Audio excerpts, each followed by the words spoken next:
ये पकड़। एक तो मंडी में जानवर ढूंढना भी अजाब है, बड़ी मुश्किल से ये एक बकरी मिली है। लेकिन सेठ आप तो बकरा लेने आए थे, पर ये बकरी? बस ये मुझे पसंद आ गई तो मैंने खरीद ली। बाकी लगाएंगे शाम में चक्कर। अभी मुझे बहुत गर्मी लग रही है तो मैं घर जा रहा हूँ। ये रिक्शे में लेके आ जा।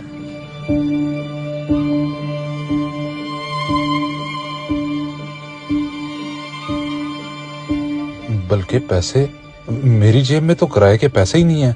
सेठ जी, सेठ तो चले गए, अब मैं घर इतनी दूर कैसे जाऊंगा? सारी मेरी गलती है।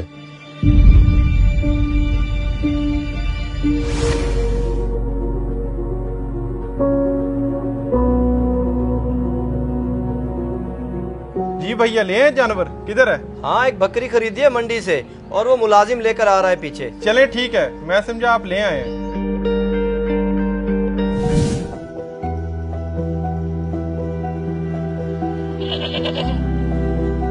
असलम, अंदर आना जरा। किधर लगा के आ रहा है इतनी देर? सेठ जी, असल में मेरे पास किराए के लिए पैसे नहीं थे, तो बकरा इतनी दूर से पैदल लेके आ रहा हूँ, तभी देर होगी। तो तू मुझसे किराया ले लेता। एक तो तुझे भूलने की आदत है। मेरे जहन में तरह तरह के ख्याल आ रहे थे कि पता नहीं कहाँ रह गया। माजरत सेठ साहब, आइंदा ऐसी गलती कभी नहीं होगी। चल ठीक है, जल्दी से सारे काम निपटा ले। कल ईद है तो तुझे आने की जरूरत नहीं है। ईद अपने बीवी बच्चों के साथ गुजारी। जी ठीक है सेठ जी, मैं कर लेता हूँ सारे काम।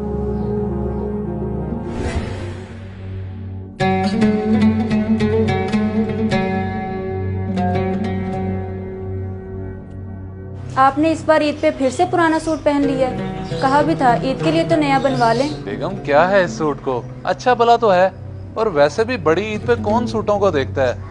तुम लोगों के सूट बन गए, मेरे लिए इतना ही काफी है। आप और आपकी बातें, हर ईद पे यही सुनती हूँ। अच्छा, बातें हुए, दोपहर के लिए कोई सब्जी लेते आइएगा। सब्जी ईद वाले दिन? बेगम, तुम्हें नहीं पता कि आज के दिन तो हमारे घर इतना गोश्त आ जाना है कि रखने की कोई जगह नहीं होनी। शायद आप भूल रहे हैं, पिछली बार हमारे घर में कहीं से गोश्त नहीं आया, सिर्फ एक घर से आया था, और मुझे नहीं लगता इस बार वहाँ से भी आए, इसलिए आप सब्जी ही लेते आइएगा। नहीं नहीं, तुम बस अल्लाह पे यकीन रखो, इंशाल्लाह कहीं ना कहीं से जरूर गोश्त आ जाएगा। अब मैं चलता हूँ, ईद की नमाज से मुझे देर हो रही है।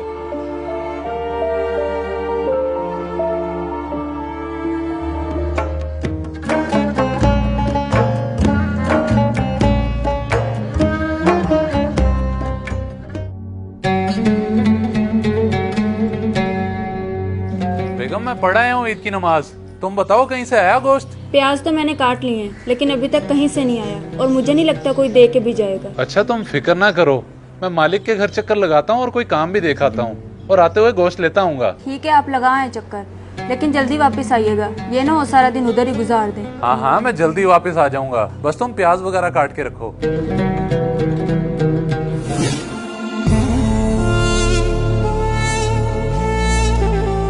सेठ जी, ईद मुबारक। अपने जानवरों की कुर्बानी हो गई है? खैर मुबारक। माशाल्लाह से 2 की कुर्बानी कर ली है, अभी ये रहता है। लेकिन ईद वाले दिन की तो मैंने छुट्टी दी थी। तू क्या लेने आया है? जी सेठ जी, मुझे आपने छुट्टी दी थी, लेकिन मैंने सोचा कि ईद का दिन है, आपके घर कोई काम ना हो, इसलिए चला आया। अच्छा, काम के लिए आया है या फिर गोश्त चाहिए? अरे नहीं नहीं, मैं गोश्त की नियत से नहीं आया, मैं तो काम के लिए आया हूँ। अगर कोई काम है तो मुझे हुक्म करें। काम? अच्छा, वो 3 शापर पड़े हैं फ्रिज में गोश्त के, वो उठा ले जाके। जी ठीक है सेठ जी, मैं उठा लेता हूँ, बहुत शुक्रिया आपका। किस बात का शुक्रिया? इतना गोश्त तेरे लिए नहीं है, वो उठा के सेठ हसन, अली और शहबाज के घर दे आ। अच्छा जी ठीक है सेठ, मैं दे आता हूँ। और रुक, उन्हें ये जरूर बता दी कि ये गोश्त सेठ असगर के घर से आया है, और मेरी तरफ से ईद मुबारक भी दे दी। जी मैं बोल दूंगा उन्हें।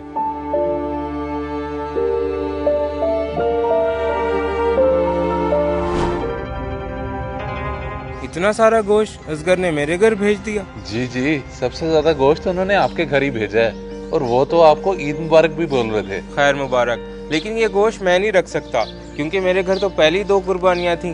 पर उन्होंने तो बड़ी चाहत से आपके घर भेजा है, और आप लेने से इनकार कर रहे हैं। चाहत उनकी अपनी जगह, लेकिन इसका असल हकदार मैं नहीं हूँ। उनसे कहें कि ये गोश्त गरीब गुरबा में तकसीम कर दें, क्योंकि मैंने भी अपना सारा गोश्त गरीबों में ही बांट दिया। अच्छा चले, मैं उन्हें जाके बता देता हूँ।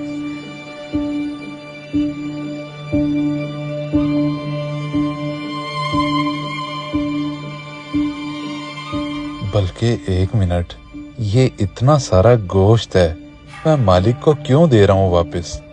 क्यों ना अपने घर ले जाऊं? ईद का दिन है, मेरे बच्चे खा लेंगे।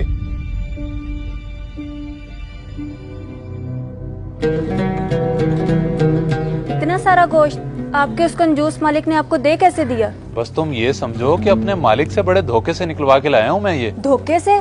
मतलब उन्होंने ये अपनी मर्जी से नहीं दिया? ये तो फिर हमारे लिए हराम हुआ। तुम बस अब इन बातों को छोड़ो और जाके पकाओ इसे। नहीं, मैं ये नहीं बनाऊंगी क्योंकि ये हमारे बच्चों के लिए हराम है। आप ले जाएं इसे वापस।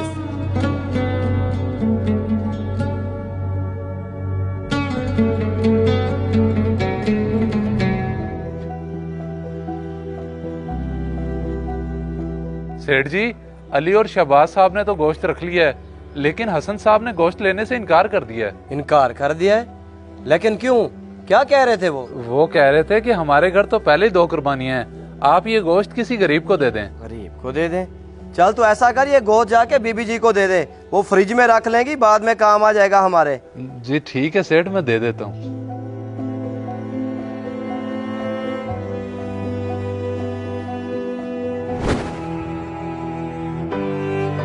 देखिए आप इस तरह क्यों बैठे हैं?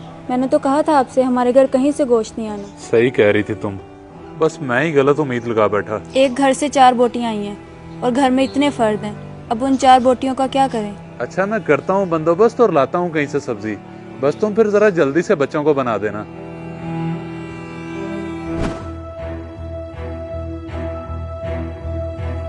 भैया सारे घर से स्मेल आ रही है, फ्रिज में जितना गोश्त रखा हुआ था सारा खराब हो गया। सारा गोश्त खराब हो गया? लेकिन वो कैसे? कल से इतनी लोड शेडिंग हो रही है, गोश्त तो खराब होना ही था, अब बताएं इसका करना क्या है? वो तो था भी इतना सारा गोश्त। असलम, जा गोश्त उठा के बाहर फेंका और फ्रिज की अच्छे से सफाई कर दी।